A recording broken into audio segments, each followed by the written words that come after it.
আসসালামু আলাইকুম। সবাইকে শুভেচ্ছা জানাচ্ছি। মাসুম মাহবুব, দেখছেন ওপেন দাইজ ইউটিউব চ্যানেল এবং মাসুম মাহবুব ফেসবুক পেজ।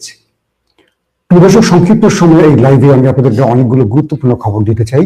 শুরুতেই বলবো, এই ভিডিওটি সর্বাধিক শেয়ার করবেন, কারণ বাংলাদেশের ইসলামিক রাজনৈতিক দলগুলো একটা বড় ক্রুশিয়াল টাইম পাস করছে এবং তাদের উপর দেশি বিদেশি ষড়যন্ত্রকারীরা ব্যাপক চাপ সৃষ্টি করছে।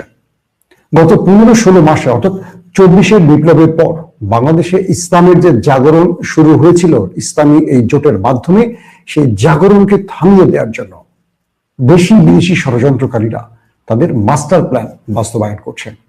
আমি কিছু তথ্য আপনাদের দিয়ে বিষয়টা স্পষ্ট করব।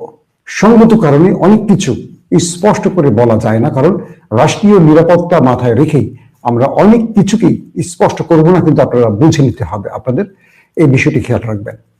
আমি যে বিষয়টি আপনাদেরকে ক্লিয়ার করছি, একটা একটা করে শোনার চেষ্টা করেন।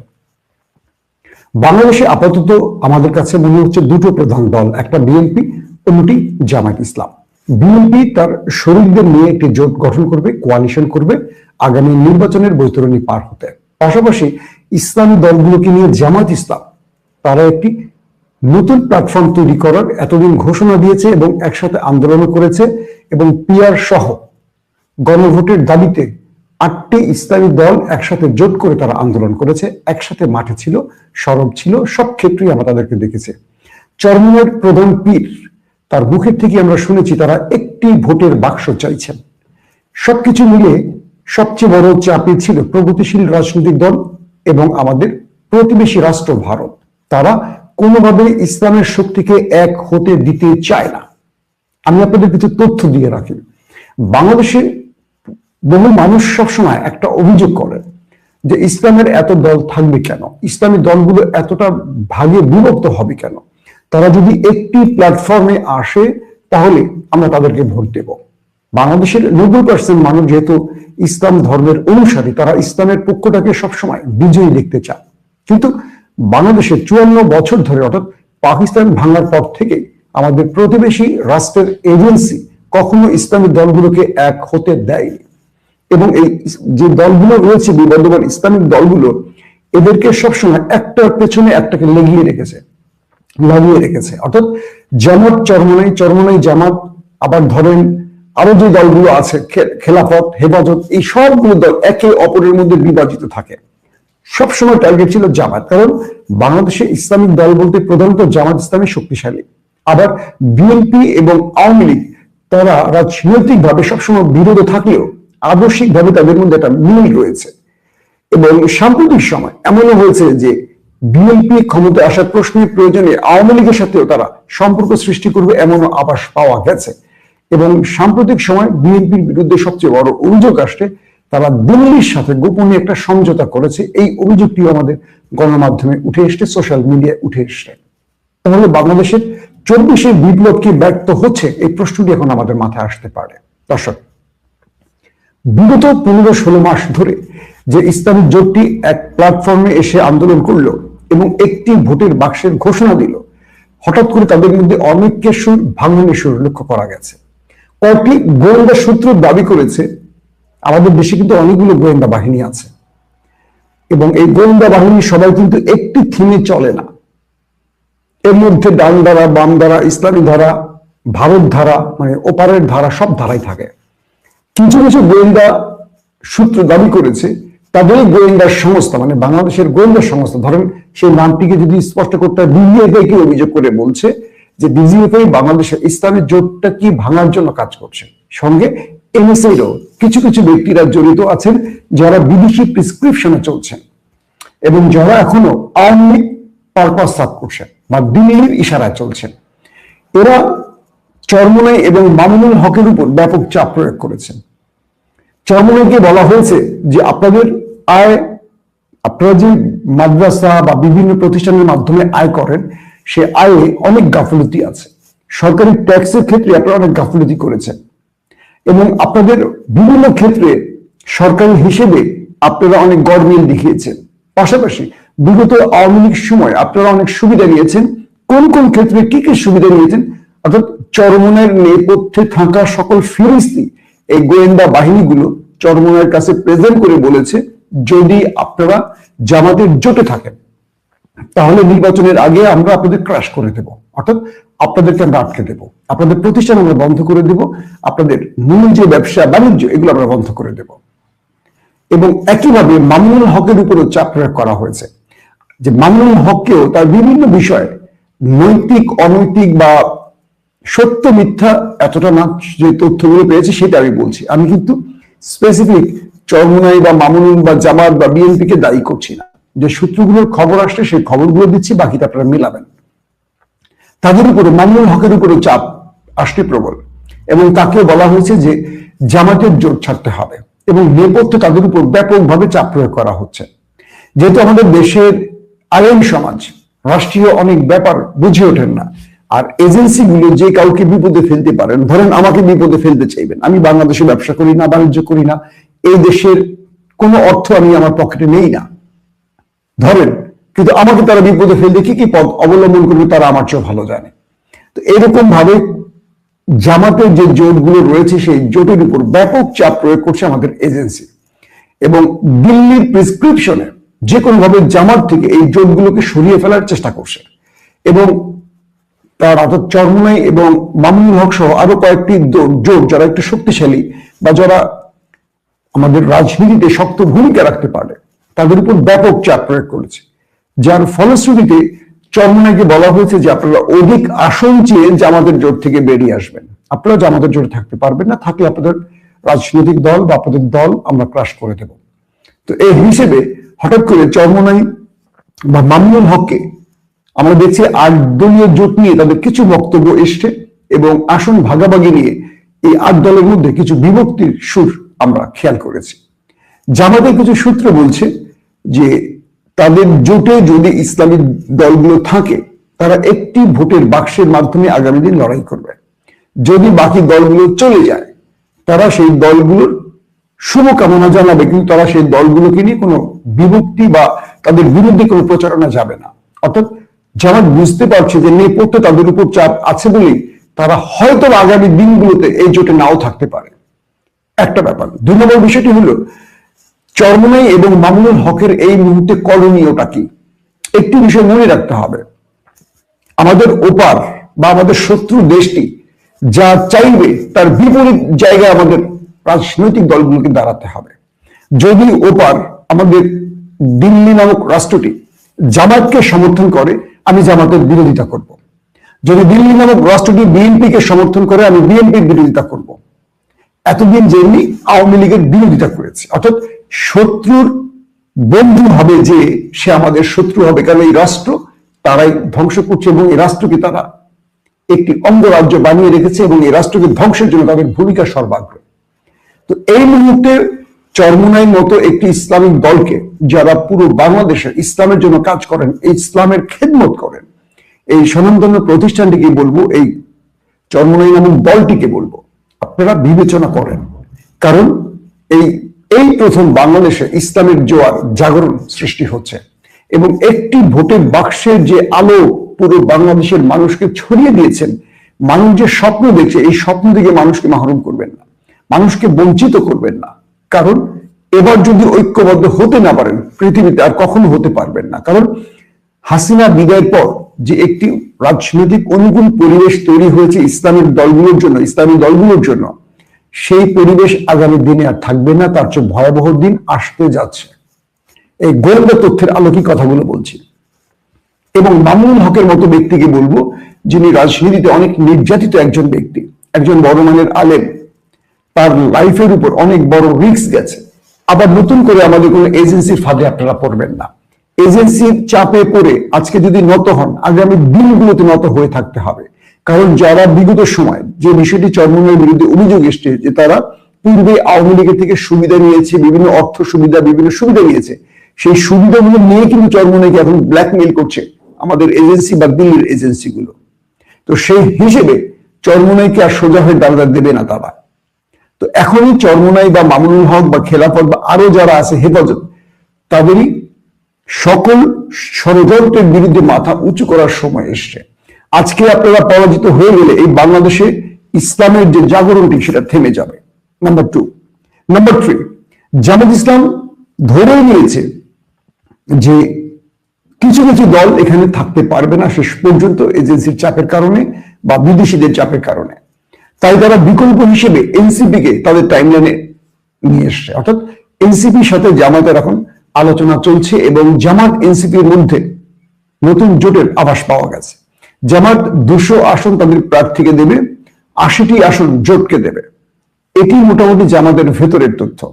এবং এনসিপি কে বিএনপির সাথে বোধহয় শীঘ্রই, যেহেতু তারেক রহমান দেশে এসছেন, এনসিপির সাথে তারেক রহমানের একটি বৈঠক হবার কথা রয়েছে। সেই বৈঠকের পর মোটামুটি ক্লিয়ার হবে এবং বিএনপি এখন পর্যন্ত এনসিপি কে তাদের যে আসন দিতে চেয়েছেন সেটা এনসিপি সন্তুষ্ট নয়। তবে জামাতের কাছে এনসিপি যথেষ্ট আসন পাবে। তবে এনসিপি কয়েকজনের সাথে আমার কথা হয়েছে, তারা বলছে যে তারা বিএনপিতে যেতে ভয় পান।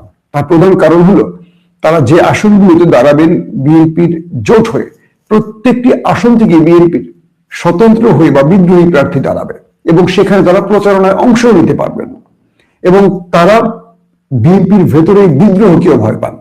কিন্তু এখানে জামাত হবে সুবিধাজনক, কারণ জামাত একটি শৃঙ্খলা বাহিনী তৈরি করে রেখেছে বা শৃঙ্খলিত রাজনৈতিক দল যারা তাদের নেতার আনুগত্য করতে সবসময় প্রস্তুত থাকেন। এই ব্যাপারটি পাশাপাশি আরো যে বিপজ্জনক বিষয়গুলো আসছে, জামাতকে এই মুহূর্তে সেনাবাহিনীর বিরুদ্ধে দাঁড় করানো হচ্ছে এবং সেনাবাহিনীর মধ্যে একটা ভয়ঙ্কর মেসেজ ছড়িয়ে দেওয়া হচ্ছে যে জামাত সেনাবাহিনীকে ধ্বংস করতে চায়। তার একটি উদাহরণ হিসেবে দেখানো হয়েছে বিগত হাসিনা আমলে যে গুম খুন ক্রস ফায়ার গুলো হয়েছে এবং জামাতের আইনজীবীরা বা জামাত সেই সব অভিযুক্ত সেনা অফিসারদের বিরুদ্ধে যে বিচারিক ব্যবস্থায় জামাতের অংশগ্রহণ বা সোচ্চার ভূমিকা, এটি সেনাবাহিনীর মধ্যে একটি আতঙ্ক সৃষ্টি করছে। অর্থাৎ আমাদের শত্রু রাষ্ট্রটি আমাদের সেনাবাহিনীকে বোঝাচ্ছে এবং আমাদের দেশের বাকি বড় বড় রাজনৈতিক দলগুলো সেনাবাহিনীকে বোঝাচ্ছে যে জামাত সেনাবাহিনীকে ধ্বংস করতে চায়। এখানে জামাতের সাথে আমি এই প্রসঙ্গে কথা বলেছি, জামাতকে প্রশ্ন করেছিলাম যে আপনাদের বিরুদ্ধে যে অভিযোগগুলো এসছে এটার ব্যাখ্যাটা কি। জামাত বলছে যে আমরা সেনাবাহিনীকে কলঙ্ক মুক্ত করতে চাই।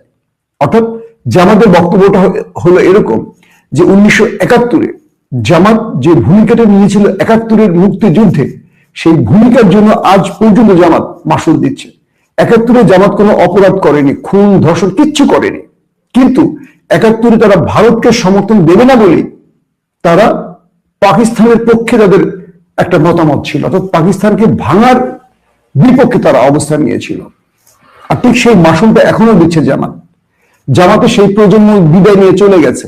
আজকে যারা জামাতের রাজনীতি করেন কেউ 71-এর কোন অপরাধের সাথে জড়িত নন, অধিকাংশই 71-এর পরবর্তী জন্ম নেয়া ব্যক্তিরা, কিছু ব্যক্তি ছাড়া। এবং যারা বেঁচে আছেন তারা অনেকে মুক্তিযুদ্ধের সাথে জড়িত ছিলেন, তাদের পরিবার জড়িত ছিল। তারপরও জামাত সেই অপরাধ ঘাড়ে নিয়ে এখনো চলছে। ঠিক এই বক্তব্যটি জামাত এভাবেই দিচ্ছে যে সেনাবাহিনীর যে কারাপ্টেড অফিসাররা, গুম খুন ক্রস ফায়ারের সাথে জড়িত অফিসাররা, এরা সংখ্যায় খুব কম। যদি এদের বিচার হয়ে যায় এবং রাষ্ট্র এদেরকে একটা লিমিটেড, একটা ধরেন 2 বছর 5 বছর 10 বছর বা 7 বছর সাজা দিয়ে রাষ্ট্র এই কারাপ্টেড অফিসারদেরকে শাস্তি দিয়ে থাকে, তাহলে পুরো সেনাবাহিনীর ইমেজ ফিরে আসবে। নতুবা সারা জীবন সেনাবাহিনীকে মানুষ গুম খুন ক্রস ফায়ারের অভিযুক্ত করবে, কারণ এই বিশাল বাহিনীটির অধিকাংশ অফিসার অনেস্ট, দেশপ্রেমিক। কিন্তু হাসিনা ভক্ত বা দিল্লির প্রেসক্রিপশনে চলা যে অফিসাররা সংখ্যায় খুব কম, এরা যেভাবে পুরো দেশের মধ্যে হত্যাযজ্ঞ চালিয়েছে, গুম খুন করেছে, এই পুরো দায়ভার সেনাবাহিনী নিতে পারে না এবং নেওয়া উচিত না। তাই জামাত ইসলাম চাচ্ছে যে অভিযুক্ত অফিসারদের বিচার হোক। যেহেতু হাসিনার নির্দেশ তারা মেনেছে, হাসিনা বা আওয়ামী লীগের ফাঁসি হবে, কিন্তু এই অফিসারদের হয়তো লিমিটেড বিচার হোক। মানে লিমিটেড বলছি এই কারণে, হয়তো তাদের ফাঁসি না হোক, অ্যাটলিস্ট 10 বছর 7 বছর একটা সাজা হোক, যাতে করে আগামী দিনগুলোতে কোনো সেনা সদস্যরা এরকম অপরাধে আর নিজেকে না জড়ায়। ব্যক্তিগত সুবিধা, আর্থিক সুবিধা বা রাজনৈতিক সুবিধার আশায় সেনাবাহিনীকে যেন আর কোনো দল ধ্বংস করতে না পারে। তাই জামাত ইসলাম সেনাবাহিনীর এই কারাপ্টেড অফিসারদের বিচার চায় এবং জামাত ইসলামী চাইছে যে এই সেনা অফিসাররা আগামী দিনে বা সেনাবাহিনীর সদস্যরা, সেনা পরিবাররা, পুরো সেনাবাহিনী আগামী দিন যেন সবার কাছে আবারও দেশপ্রেমিক হিসেবে পরিচিতি পায়। এটা জামাতের বক্তব্য। তাই তারা এই অফিসারদের বিচার চাচ্ছে। এখন বিষয়টা কি দাঁড়ালো? আগামী দিনে জামায়াতকে দিল্লি পরাজিত করার জন্য তার জোট ভাঙছে। এক নম্বরে সেই জোট ভাঙার মাস্টার প্ল্যান চলছে, আর সেই জোট ভাঙার ক্ষেত্রে বাংলাদেশের বেশ বড় কিছু গোয়েন্দা বাহিনী বা এজেন্সি এই কাজটি করছে। আর তাই তাদের উপর আপনারা হয়তো খোঁজ নিয়ে জানবেন, চরমোনাই, মামুনুল হক, হেফাজত, খেলাফত, কয়েকটা গ্রুপের উপর ব্যাপক চাপ চলছে এবং এটিও জামাতের কাছে তথ্য আছে। তাই জামাত বিকল্প হিসেবে এনসিপি কে প্রস্তুত রেখেছে। আবার জামাত বলছে যদি এনসিপিও না আসে তাদের পক্ষে, সেই ক্ষেত্রে তারা একা লড়াই করবে, কারণ এই লড়াইটা তাদের দেশকে রক্ষার। ইতিমধ্যে জামাতের কিছু সূত্র বলছে তারা ভেতরে একটি জরিপ পরিচালনা করেছে। সেই জরিপে তারা দেখেছে 6 থেকে 7% ভোট এনসিপি রয়েছে, মানে বাইরে। কিন্তু পুরো বাংলাদেশে এই পরিমাণ ভোট চরমোনাই নেই। চরমোনাই আঞ্চলিক বা একটা অঞ্চল ভিত্তিক স্ট্রং ভূমিকা রাখে, পুরো দেশে তাদের এরকম স্ট্রং ভূমিকা নেই। তাই যদি চরমোনাই কোনো কারণে চলে যায়, তারা এনসিপি কে টেনে আনবে। এটি জামাতের প্রস্তুতি এবং সেভাবেই এগুচ্ছে। আবার অন্যদিকে যেহেতু বাংলাদেশে তারেক রহমান এসছেন, তারেক রহমান যে কোনো ভাবে বিএনপির যেই ভঙ্গুর দশা বা বিএনপি এতদিন যে বড় রকম অপপ্রচারের বিরুদ্ধে করেছে, বিএনপিকে নিয়ে যেই রকম সারা দেশে সোশ্যাল মিডিয়াতে বিভিন্ন রকম অপপ্রচার হয়েছে, সেইটার শক্ত জবাব দিতে চান এখন তারেক রহমান। এবং বিএনপির নেতারা বেগম জিয়ার অসুস্থতা এবং তারেক রহমান বিদেশ থাকায় যেরকম একটা উশৃঙ্খল বা একটা বিশৃঙ্খল পরিবেশ তৈরি হয়েছিল, সেটাকে এখন তারেক রহমান শৃঙ্খলায় আনতে চাইছেন। যে কোনো ভাবে তারেক রহমান নির্বাচনের আগের মধ্যেই, অর্থাৎ নির্বাচন বাস্তবায়নের আগেই দলটাকে গোছাবার চেষ্টা করছেন। এটিও জামাতের জন্য চাপ। সবকিছু মিলে যে নির্বাচনটা হচ্ছে, এই নির্বাচনে আবারও বলছি ওপারের ভয়ঙ্কর চাপ শুরু হচ্ছে। এখন আপনাদের কয়েকটা প্রশ্ন আমি রেখে দিচ্ছি। অনেকে আমার কথা শুনে বলতে পারেন যে মাসুম ভাই আপনার বক্তব্য তো আজকে পুরো জামাতের পক্ষে আসছে বা বিএনপির পক্ষে আসছে, যেটাই হোক না কেন। আমি শুরুতে একটি কথা বলেছি, দিল্লি যা চাইবে আমি তার বিরুদ্ধে। দিল্লি যদি জামাতকে ক্ষমতা চায়, আমি জামাতের বিরুদ্ধে। দিল্লি বিএনপিকে চাইলে আমি বিএনপির বিরুদ্ধে। কারণ দিল্লি যেটা চাইবে সেটা আমরা যদি মেনে নেই, তাহলে ওসমান হাদিদের সাথে বেইমানি করা হবে। এখন আমাদের ইসলামী দলগুলোকে বলবো, বিনয়ের সাথে বলবো, আপনাদের জীবনে এই সুযোগটি, সুবর্ণ সুযোগটি আর কখনো পাবেন না। একটি বাক্সের ঘোষণা দিয়েছেন, জেতেন আর না জেতেন, আমি চাই বিএনপি ক্ষমতায় আসুক, প্রধান বিরোধী দলে ইসলামী জোটগুলো থাকুক, যাতে করে একটি ব্যালেন্স তৈরি হয়। তারেক রহমান যে জাতীয় সরকারের ঘোষণা দিয়েছেন, সেটা যেন বাস্তবায়ন হয়। জামাতের আমির আজকে একটি কথা বলেছেন, তিনি শিবিরের একটি প্রোগ্রামে বলেছেন 47 থেকে 24 পর্যন্ত এই দেশ অনেক মাসুল দিয়েছে, এবার এই দেশকে দাঁড় করাতে চান। এবং তিনি বলেছেন সব শ্রেণীর মানুষকে নিয়ে ঐক্যবদ্ধভাবে মানবিক ও বৈষম্যহীন দেশ গড়ার কাজ করতে চায় জামাত। আমার মনে হয় জামাত ক্ষমতায় আসুক বা বিরোধী দলে থাকুক, যদি বিএনপির সাথে প্যারালালি একটি সমতা বা একটি কি বলবো দুজনের যোগ্যতার মাপকাঠিটা কাছাকাছি হয়, আগামী দিনে দেশ তার গন্তব্য হারাবে না। আর যদি ইসলামিক দলগুলো ভেঙে টুকরো টুকরো হয়ে যায়, এককভাবে কোন দল ক্ষমতায় চলে আসে, সেই ক্ষেত্রে আগামী দিন আমরা আরেকটি ফ্যাসিজম দেখতে পারি। মামুনুল হক সাহেব এবং আমার প্রিয় চরমোনাই, আমি চরমোনাইয়ের ভাইদেরকে ভয়ঙ্কর ভয়ঙ্কর পরিমাণ ভালোবাসি, এটা আমার দর্শকরা জানেন। এবং আমি ফজলুল করিম সাহেব বা এই যে চরমোনাই যারা পীর সাহেব আছেন, তাদের সাথে আমার যতবার দেখা হয়েছে, তারাও আমাকে অনেক ভালোবাসেন জানি। কিন্তু আপনাদের একটি লাস্ট পরীক্ষা এবার, আপনারা আমাদের এজেন্সির কাছে মাথা নত করবেন না। মনে রাখবেন, আজকে মাথা নত করলে কালকে আর মাথা উঁচু করতে পারবেন না। শুধু দম আটকে লড়াইটা আরেকটু বড় করেন। ফেব্রুয়ারির 12 তারিখ পর্যন্ত সকল ষড়যন্ত্র মোকাবেলা করেন। এনসিপিকে বলবো, ফেব্রুয়ারির 12 তারিখ পর্যন্ত লড়াইটা অব্যাহত রাখুন, নিজের দলটাকে বাঁচাবার স্বার্থে। কোন অর্থের কাছে, ক্ষমতার অহংকারের কাছে বা আগামী দিনে অমুক দল ক্ষমতা আসবে, তমুক দল আসবে, জামাত ক্ষমতা আসবে বা বিএনপি ক্ষমতা আসবে, তাদের সাথে এরকম নয়। এই দেশকে 24-এর চেতনায় আগামী দিনগুলোতে রাষ্ট্রকে তৈরি করতে হলে এবার অনেককে স্যাক্রিফাইস করতে হবে। বিএনপিকে বলবো, জামায়াত এবং ইসলামিক দল এনসিপি কে নিয়ে জাতীয় সরকার গঠন করুন। পাশাপাশি হাসিনা যে ফ্যাসিজম তৈরি করেছে এবং হাসিনা দিল্লির যেই কি বলবো বাংলাদেশে একটা দিল্লির যে ছায়া তৈরি করেছিল, দিল্লির সরকার বা অঙ্গরাজ্য সেখান থেকে এই দেশটাকে রক্ষা করেন। নতুবা এই 24 বা 26 নির্বাচনে ফয়সালা হবে কোন দল বাংলাদেশে টিকে থাকবে। কারণ দিল্লি না ঢাকার স্লোগানটি এখন বাংলাদেশের প্রতিটি স্থানে আকাশে বাতাসে মুখরিত হয়। সোশ্যাল মিডিয়াগুলো দেখবেন, হাদির জানাজায় দেখবেন, প্রত্যেকটি ক্ষেত্রে আমরা বিশ্বাস করি দিল্লির হেজিমনি থেকে বের হয়ে আসার এটি মোক্ষম সময়। যদি আমরা বের হয়ে আসতে না পারি, মনে রাখবেন এই দেশ পরাধীনতার শৃঙ্খলে আবারও আটকে যাবে। আশা করি আপনারা পুরো বিষয়টি বুঝতে পেরেছেন। আমি রাত 10টায় চেষ্টা করব আরো বিস্তারিত তথ্য দেওয়ার জন্য, এবং এই ভিডিওটি সর্বাধিক শেয়ার করবেন। প্রতিটি ইসলামী দলের উদ্দেশ্যে অনুরোধ, ঐক্যবদ্ধ থাকুন। ক্ষমতা আসুন আর না আসুন, ঐক্যবদ্ধ থাকুন। কোন এজেন্সির চাপে নিজেকে দুর্বল করবেন না।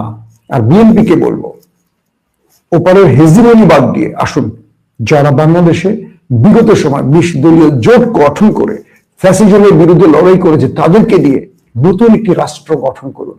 জনাব তারেক রহমান, আপনার কাছে আমাদের অনেক দাবি, এবং আপনিই পারবেন, কারণ আপনি জিয়াউর রহমানের সন্তান। আর জিয়ার পরিবারই পারে বাংলাদেশকে শত্রুর হাত থেকে রক্ষা করতে এবং জনগণের রাষ্ট্র তৈরি করতে। আল্লাহ হাফেজ।